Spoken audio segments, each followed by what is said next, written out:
Raja Chulalongkorn memodernisasi dengan melakukan proyek-proyek pembangunan besar. Assalamualaikum warahmatullahi wabarakatuh. Halo teman-teman, selamat datang di channel aku. Perkenalkan, nama aku Pademi. Sebelumnya aku mau ngucapin banyak terima kasih untuk kalian yang udah mampir di video ini. Oke teman-teman, aku mau ngasih tahu bahwa di channel ini aku punya program yang namanya Let's Find Out. Jadi Let's Find Out ini memang aku dedikasikan untuk sharing dengan kalian terkait hal-hal yang berkaitan dengan pengetahuan umum yang pasti itu akan sangat bermanfaat untuk kita semua, dan juga hal-hal yang bersifat sejarah, baik itu kriminal ataupun yang lainnya, yang pasti semuanya based on true story. Dan kali ini aku ingin ngebahas salah satu sejarah baik yang terjadi di negara tetangga kita yang juga merupakan anggota ASEAN seperti Indonesia, yaitu Thailand, atau yang berarti tanah kebebasan. Jadi di masa lampau kita tahu bahwa semua hampir negara di Asia ini menjadi korban penjajahan dari bangsa Eropa. Tetapi Thailand bisa mengukuhkan posisinya sebagai satu-satunya negara di Asia Tenggara, sebagai negara yang tidak pernah merasakan penjajahan dari siapapun. Jadi tanpa berlama-lama, mari kita bahas kenapa Thailand tidak pernah menjadi korban penjajahan dari negara Eropa di Let's Find Out.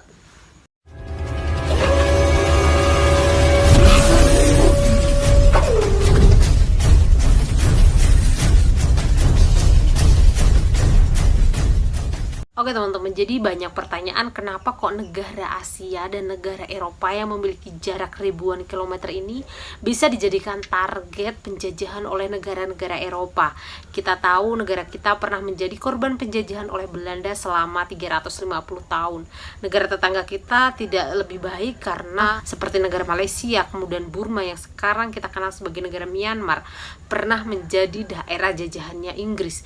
Kemudian kita loncat ke Indochina atau yang lebih kita kenal sebagai negara Kamboja, terus Vietnam dan juga Laos. Ketiga negara tersebut pernah menjadi korban penjajahan dari Perancis. Oke teman-teman, ternyata penjajahan-penjajahan yang terjadi di Asia ini bisa dikatakan salah satu penyebabnya awal mulanya itu adalah dengan jatuhnya suatu kota yang bernama Konstantinopel. Kalau kalian belum tahu teman-teman, Konstantinopel ini merupakan kota yang sekarang lebih kita kenal sebagai nama Istanbul, salah satu kota yang berada di Turki sana.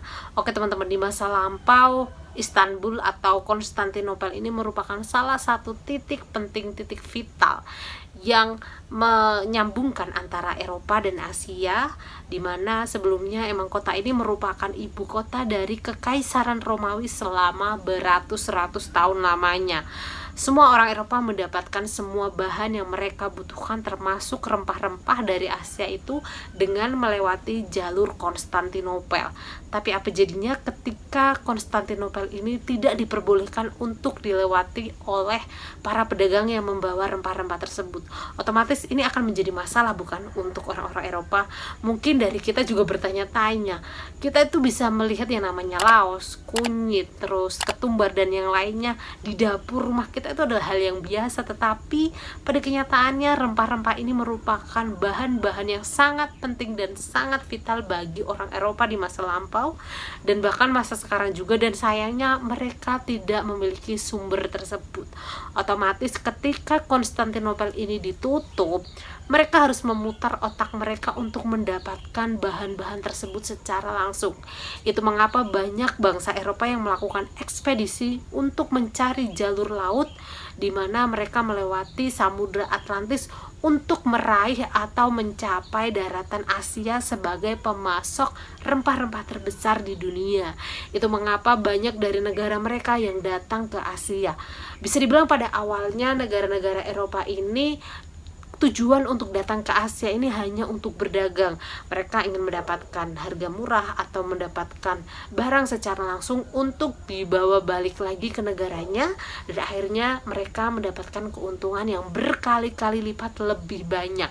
Tapi sayangnya hal tersebut berubah pada tahun 1494, di mana tahun ini merupakan tahun berakhirnya Perang Salib dan dengan ganjaran jatuhnya Andalusia atau sekarang kita mengenalnya Spanyol ke tangan Kristen, di mana pada saat itu lahirlah dua imperium besar yang sama-sama besar berbasis Katolik, di mana kedua kerajaan tersebut sama-sama besar, sama-sama kuat, dan sama-sama berambisi untuk menguasai dunia. Untuk mencegah perselisihan antara dua kerajaan besar ini, yaitu Portugis dan Spanyol, akhirnya sang paus yaitu Alexander VI menginisiasi untuk melakukan perjanjian yang bernama Perjanjian Tordesillas. Perjanjian Tordesillas ini terjadi pada tanggal 7 Juni tahun 1494. Isi dari perjanjian ini yaitu terdiri dari kesepakatan untuk membagi kekuasaan di atas bumi ini menjadi dua bagian. Such a good idea gak sih? Di zaman itu orang udah mikir gimana caranya buat membagi kekuasaan di atas bumi. Bukan bagi-bagi kue kayak mau bagi-bagi uang 500 juta atau 5 miliar, tapi ini kayak pembagian bumi itu loh, dibagi dua kayak gitu, dipotong kayak gitu. Jadi dari kesepakatan itu ternyata disepakati bahwa bagian barat dari bumi ini akan dikuasai oleh Spanyol dan bagian timur akan dikuasai oleh Portugis. Jadi itu isinya. Tapi ada satu lagi yang menjadi cikal bakal penjajahan di negara-negara yang di luar Eropa, di mana ada misi yang diberikan oleh Paus Alexander VI. Misi itu terdiri atau lebih kita kenal sebagai 3G, atau kita kalau sebagai orang Indonesia paling bilangnya 3G lah. Jadi 3G ini terdiri dari gospel, kemudian gold, dan yang terakhir glory. Oke teman-teman, aku jelasin apa sih gold, gospel, dan glory ini.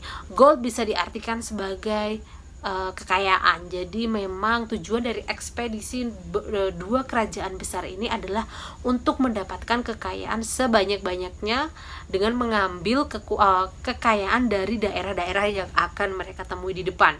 Kemudian ada juga yang namanya gospel. Gospel ini lebih ke keagamaan. Jadi misi ini adalah untuk menyebarkan agama Kristen ke daerah-daerah yang mereka temui di depan. Dan yang terakhir glory. Glory ini berarti kejayaan, di mana para penjelajah ini ingin mendapatkan kejayaan, kekuasaan dengan mengambil alih atau membuat negara-negara yang ditemui sebagai koloni mereka. Inilah yang menjadi cikal bakal terjadinya banyak sekali penjajahan di masa lampau terhadap negara-negara di luar benua Eropa.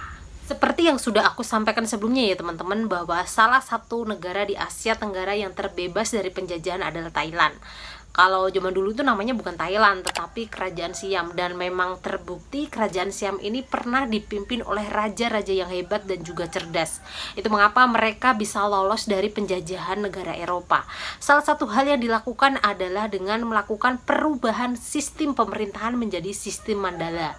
Sistem Mandala ini dilakukan oleh Raja Mongkut, di mana pada saat itu Raja Mongkut menghapus semua pemimpin-pemimpin daerah dan dipusatkan ke Kerajaan Siam langsung di bawah Raja Mongkut.